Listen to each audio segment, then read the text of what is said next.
Yeah, man. Okay. Yeah, man. Yeah, man. All right. So we went inside the studio now. We're inside the studio. Yeah. Production time. Production time. Yeah. Production time. So, all right. I see people coming back into the chat. That is great. All right. Yes. Yes. So who would ever know and who would never know about production? The Rebirth Rhythm was 2003 with Assassin and those two big hits on it. Then Thunderclap now.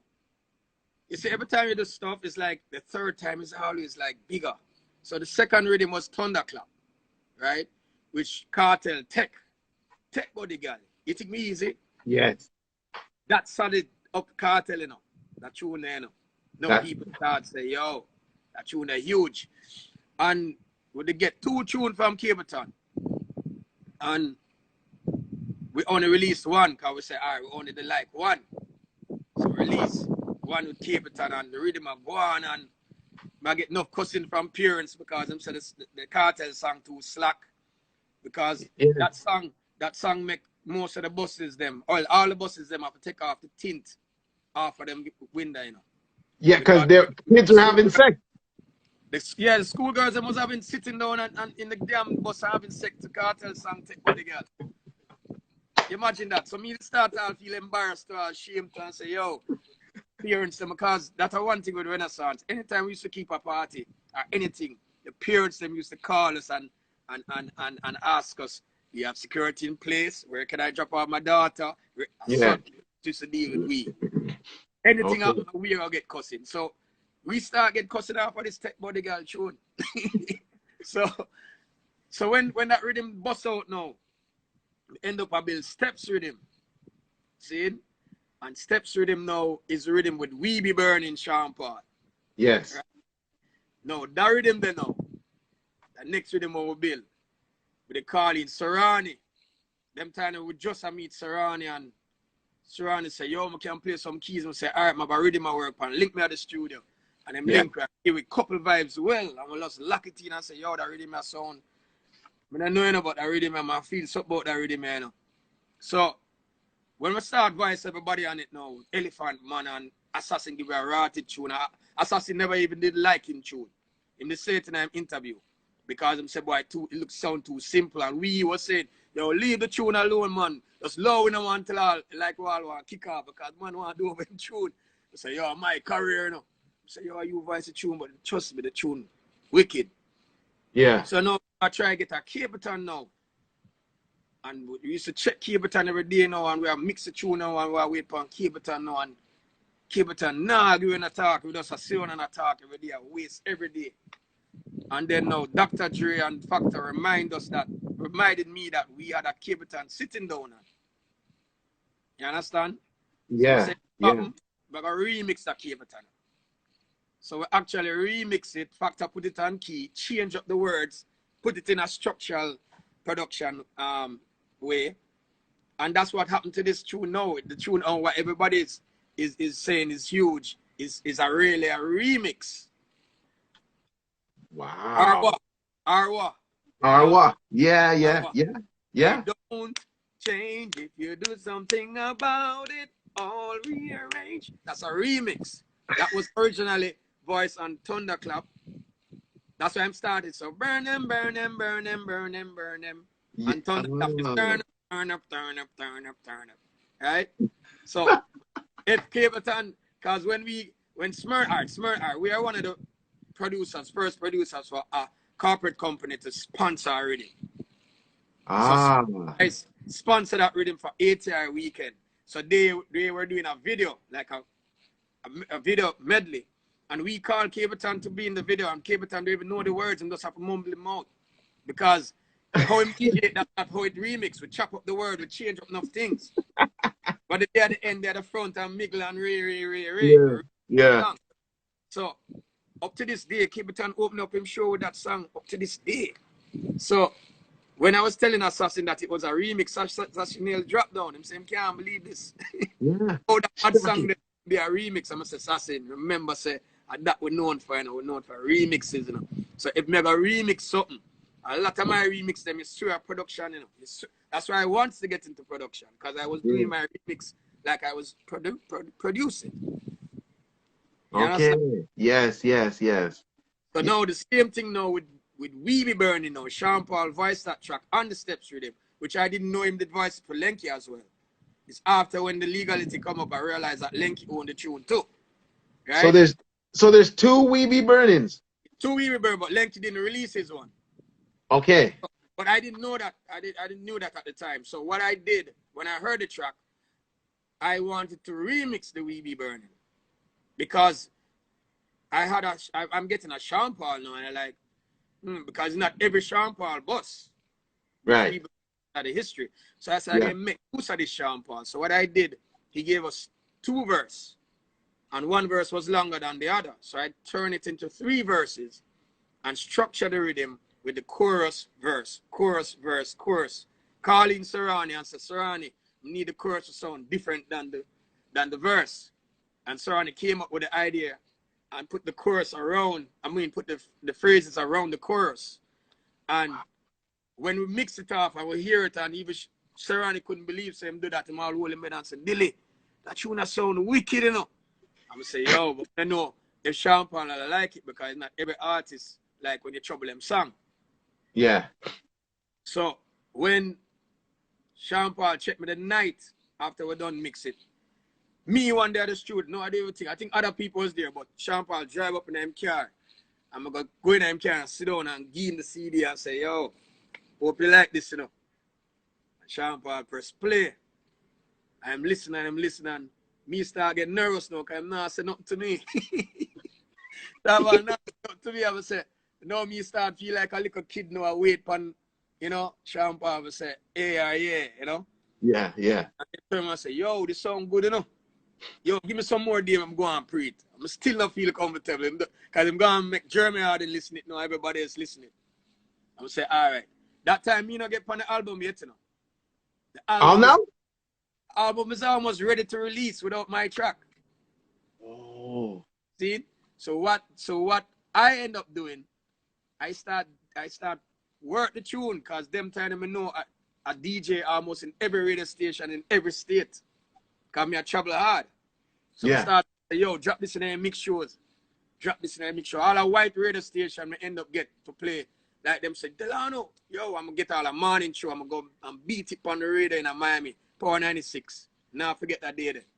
Yeah. I play morning show where them not play dancehall type. Them play dancehall a Red Rat and Shabba and Ray and few liquors and the other Sean Paul. So when me go down now, me get a segment, like a half an hour for drop tune. I'm gonna drop that tune. I'm gonna lead the radio station say, yo, give me that Sean Paul, man. I'm gonna give it to him on. So what happened is that the record company called Sean Paul and say, yo, what is up with this track? It's playing all over the States. Why it's not on the album? Oh. You know, so they just tell him, say, yo, I mean, Sean can give you a better example, but say, yo, you need this track on the album. So they call me and say, yo, Dilly, because that the original track is about weed, you know, we be burning. Yeah. That time it still was a little bit tricky with the arguments and content. Yeah. So basically they changed with voice over the track, talking about clubbing and we're going to burn and, you know, drink the liquor. Okay. And send it to them and then I end up getting the first single. Video. Yeah. And that's all that Sean Paul came about. John. I can tell you when it came out the first, when I went over Vegas, because we did the video in Vegas, Las Vegas, in a Midland desert. It still didn't seem real to me. You understand? But how it felt real, because them days that we used to sleep with, I was in New York, but them days I used to just sleep. I mean, watch MTV and BT and just sleep. And it just in their head. And one morning, I just sleep and like me, I hear the song, I'm going to think my dream. I'm going to wake up, I'm going to sleep on MTV. I'm like, what the hell? That's how everything just build with that rhythm, you know what I'm saying? So, and that's how Busy Signal to actually was getting, because the Thunderclap Busy did a song with somebody else. The person wasn't there the artist wasn't there to help him promote the track. So the steps with him, he did a solo. It did okay. And then when Icebreaker come in now, that's what we get Not Going Down. Not Going Down. Right. And that was Busy Signal first biggest hit. So Wow. all of our rhythms end up having a big hit. Yeah. Yeah. You know? You know, what I want to ask you nowadays, I guess you were smart enough to understand the paperwork, or were you like, was there any things that you missed growing up? Because nowadays, this is one of the biggest thing with artists Yeah. and record companies. They're not doing paperwork. Nothing's being signed. Artists are having friends, you know, write out music or whatever. There's always some kind of problem, somebody stepping up somewhere. What did you know that was so different that I haven't seen you really in that? Or maybe I'm missing something. Maybe there's something that I don't know. Well, what taught me a lesson was Nitro Mix and Dancehall Queen, right? Um, Yes. and then I was one of the first Jamaican DJ to sign to a major label, which was Delicious Vinyl in LA, that did the Tone Log and the Bus MC and Bunch Americans, because they used to tour Bunch Americans. Okay. Delicious Vinyl, there's a lady by the name of Leslie Cooney, taught me a lot Okay. about this. Even when I got a lot of, because Rebirth Rhythm, VP wanted it, I never give it to VP because they weren't talking properly, and I gave it to Delicious Vinyl, and they helped me to build my back, strengthen my back in terms of how to deal with things. Give me a lawyer. Okay. Delano, if you're doing this will not work. I don't want to talk to you anymore. If you're doing it this way, I don't want them start deal with me. So I had started having problems with the artists because the artists wanted the same old way. And I'm trying to change the game and creating enemies with these artists. Yes. Because the tunes I had to let go and say, all right, you deal with that, but you're going to regret it at the end of the day. Right? Or you can't get it because I own it. Right? And you own it. I make me and you own it, but you cannot give it to that person like that. So these are the that we end up having problems with. Yeah. Paperwork publishing is the key. Up to this day, I mean, I'm doing my work. I still have my publishing. So that is the thing that Jamaica now learning that we need to own our stuff or have some sort of control. Right. Right. I mean, when you didn't give it to VP, were you at any point felt blacklisted by them, even when you started? Well, the thing about it is, yes, it was blacklisted because some artists said them not being voice me because them is the BP said they must have voice. So Thunderclap was into Greensleeve because BP never won Greensleeve that day. Greensleeve called me and said, yo, them want it. And I said, yo, BP artists on it. I said, it's okay, them can deal with that. Sorry, when they deal with that, talk to my lawyer because I'm not responsible. Nobody can sue me.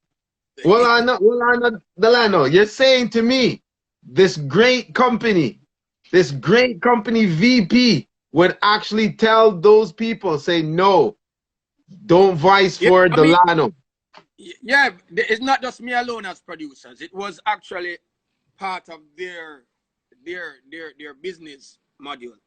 So once you're not giving them the arts that they sign, once I'm signing the artist, yeah, you're not supposed to give the artist to anybody else. Basically, that's what it is. So they don't really have to tell the artist that. It was just in them contract. Okay. When you're locked in, you're just locked in. So because they couldn't lock me in, is We Be Burning was the first. After all of that, is Steps Rhythm. They end up getting Steps Rhythm. So when I send the first rhythm to Delicious Vinyl, they just help me to put myself the right place in the game. And then when Thunderclap came about, Greensleeve approached me, and I end up having help from them to negotiate the deal. You understand? Yeah. All of the deals are still whack those days because my lawyer, if I did listen to my lawyer, no artist wouldn't want to voice me in Jamaica. Because him said, yo man, this is like some Motown shit back in the days. Why you guys think contracts like this? Until my lawyer say, yo, him don't business how much I paying him, but he's not doing this business. And I have to go to him and say, yo, make this one slide because the artists them are dealing with wicked. And the artists them understand that my lawyer was trying to tell me, yo, this is not the right way to do it. These people are taking advantage of our culture and music. So when I, as a little boy like me, a producer coming like, remember say me's not an old man or somebody in the game a long time. Me as Renaissance, they say, yo, I saw where I did the business rate. Yo, make it was like, you know, maybe Weepo or Danny Brownie or somebody else maybe say, maybe them would have listened to them. Right. Might not want to listen to me. Because it don't seem like I don't want to make them career go further, because every little opportunity for them was their opportunity to get bigger. They don't understand that they lost. A lot of these artists don't have certain things right now. They're just finding out how to do things right now. Some of these artists are just doing, some of them doing it right now. Is it almost late for some of them? I don't know if it's late, because I think there's some loopholes, which I was talking to a lawyer. There's some loopholes where they can get back something. I don't think it's never too late to do anything. It's just there's so much. You just need guidance. You need somebody who know the business and that. Look on Flower Gun the other day. It's Flower Gun. You know the fight of his life. Biggest check ever getting in life. The fight of his life. But he had somebody who had interest into it. Yeah. And got real help. But it also took a while though. It took a while, you know? Yeah, it took a while, but that's life. It's life. It's life. Do you have any regrets of how the business ran for you? I wouldn't call it regrets. I just call it a learning experience. I talk about it a lot, and every time I sit back, I say, okay, if I didn't get into this situation, I wouldn't be where I am right now. So I just use all of this as learning experience. There's there's no really regrets, for real. I wouldn't call it regrets. It's just something that I just sit back and look back on and just try to find a way to just perfect my next move. What do you've created an entity. Renaissance is now an entity. You have production, you have selectors around the world. What more is there for you? What is it that you want more from this industry? There's a lot of things that I can't elaborate on, but I want to find a way to structure DJs in Jamaica.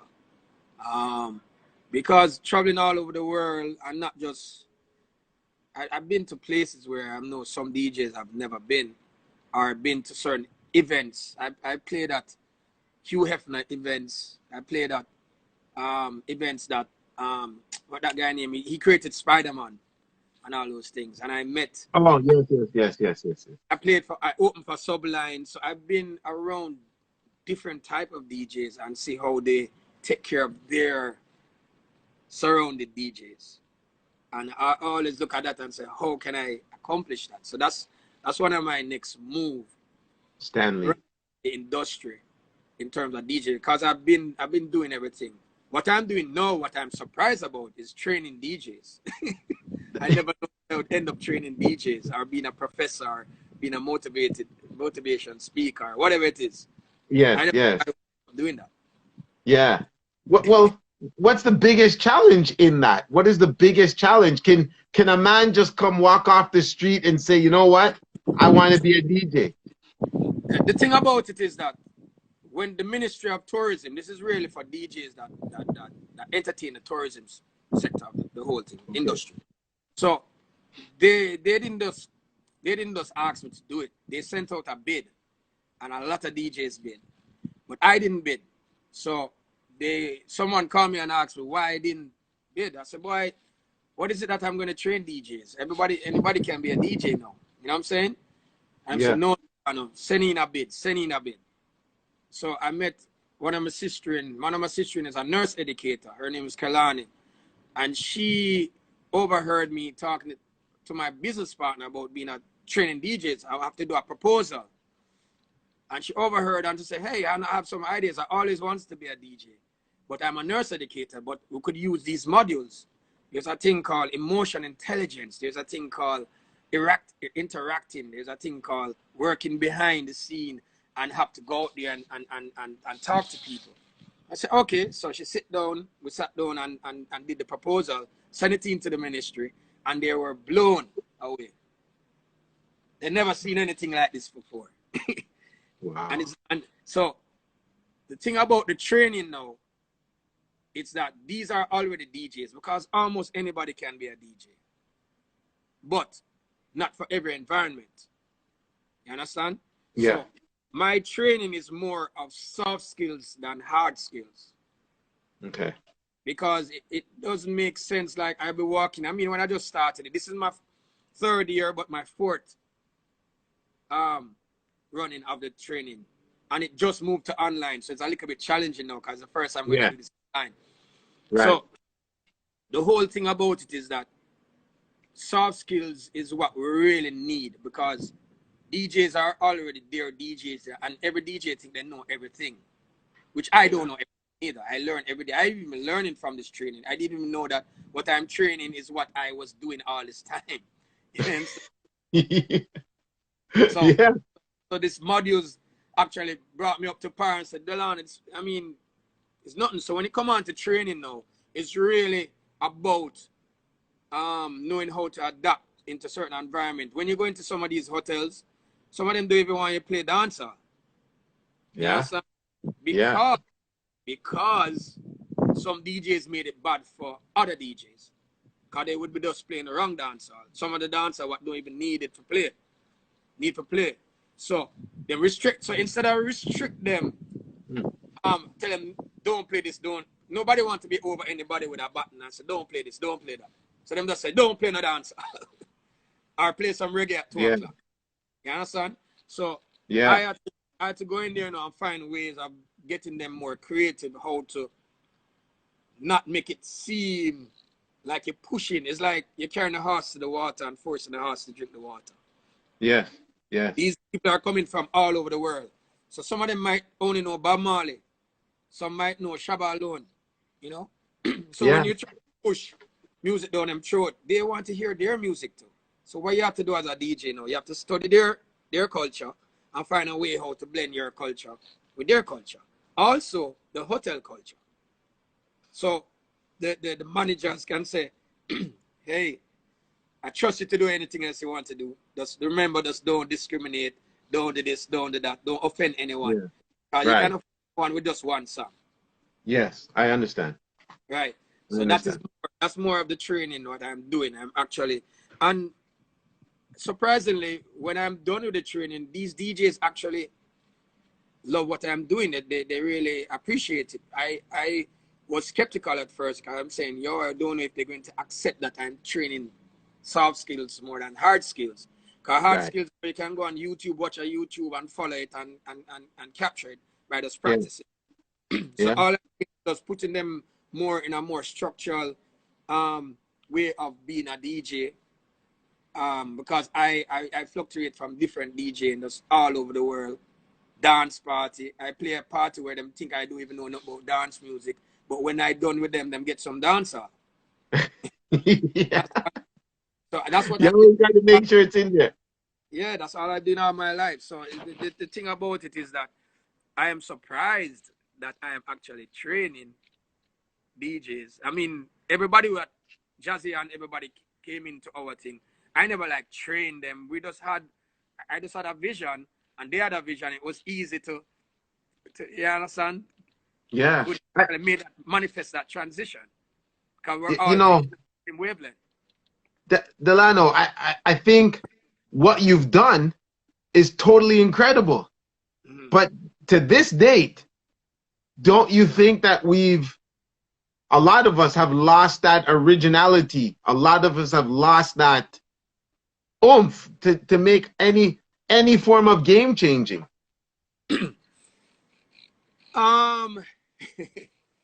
Wow. I think there's some of DJs out there like that, but they're not getting the platform to let people know how creative they are. Yes, we lost personality, yes, because all these fast mixing and all these remixes, and that's what we've been doing with our technology. It's just faster now, because you have buttons now to press. We didn't have buttons. Right. You understand? So Yeah. it's harder to be more creative. I can give it that. Okay. But so you have to be more. Now I realize that you have to be a performer as a selector to in certain environments to be creative. Like a Tony Mataran. Yeah. You understand? Yeah. He has to find different ways to be creative. Somebody might say, yo, Mataran, wash up now, him can't do this. But when you go to a party, sometimes you have to look and say, yo, the youth are crazy. He always finds a way, bro. He always finds Yeah, a way. that's being creative and that's being Yeah. original. So Yeah. and the thing about our culture, sometimes our same people don't respect our own people, our own foundation, who started our own music. But yet still, when you listen to a hip hop DJ, him can give the history and tell you when he was, where he was when that song dropped and who him talked to, and is that. You ask a Jamaican DJ right now or patron, him can't tell you one thing about that. So that is one of the reasons again why we're not original, because everybody is like doing the same thing what everybody else is doing and not even digging further to find out where it's coming from. Chano. That's how Wow. me on it. Because all of us, some people might just look at me and like, yeah, Delano, all him this play hip hop and but them don't know half of the story, or they don't know what's going back in my head, why I can do that or how I make it work.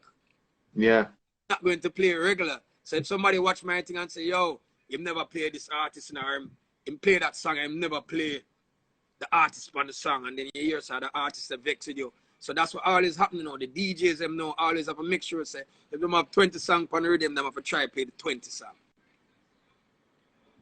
So some Right. artists me with that, but when I look on other DJs around the world and them touch our dancehall, and them don't have to touch that because them touch that, and the place a mash up, and then you say one, a next Jamaican DJ go out there end up losing the crowd after a certain amount of time. You understand? How you may Yeah. keep the crowd going?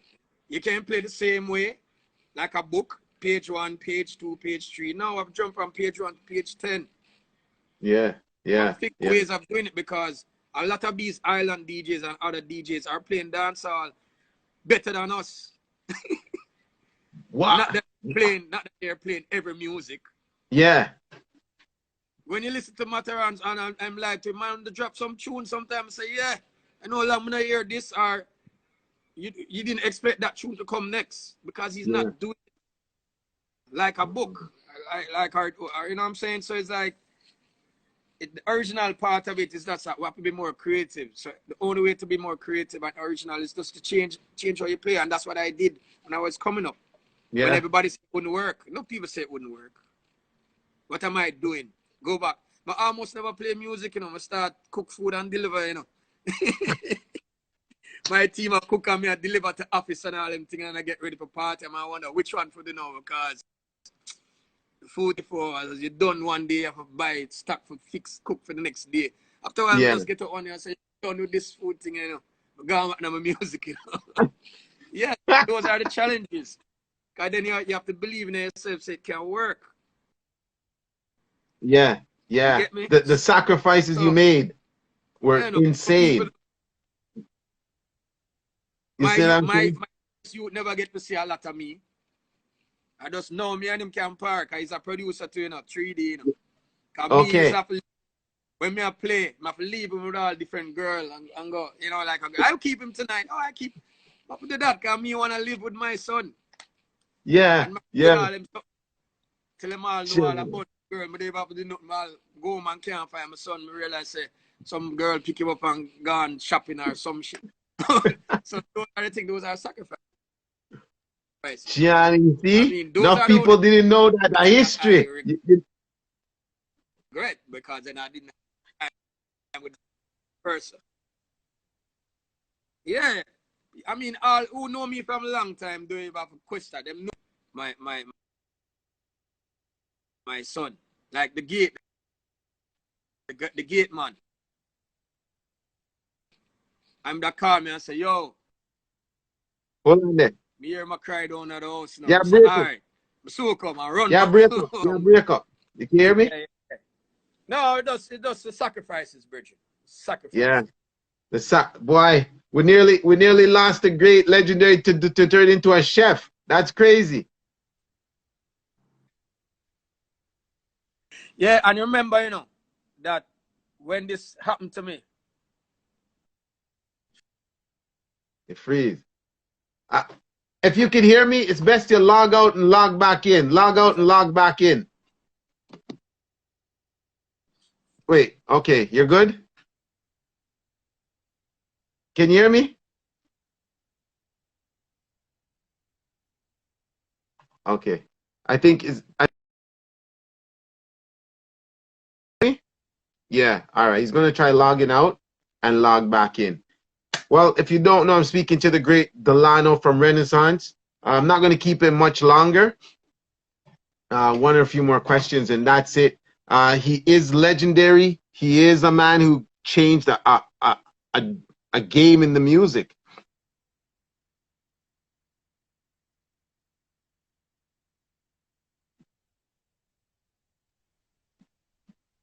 There he is, the great Delano.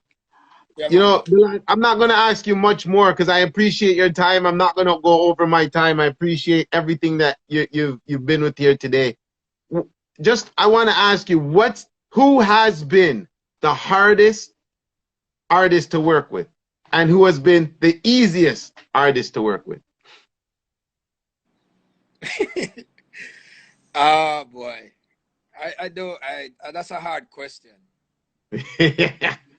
That's a hard question. I don't know. I mean, so when an artist actually go into the studio, Yeah. it becomes easy.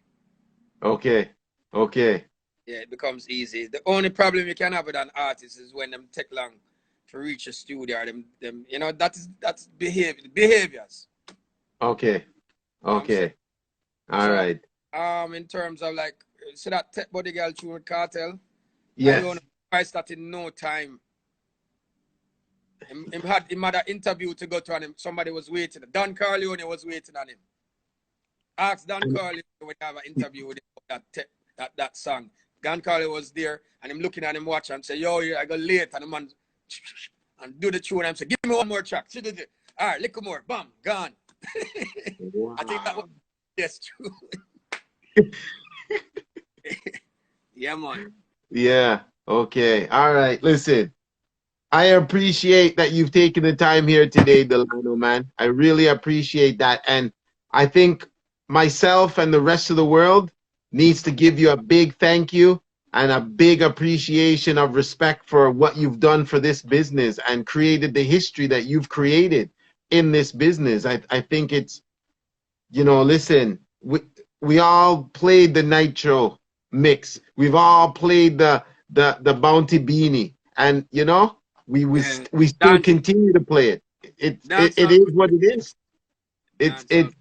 You have 100% changed the game and moved it in a genre that you made it fun for everybody, every single person who is in reggae and in the industry. So thank you very much.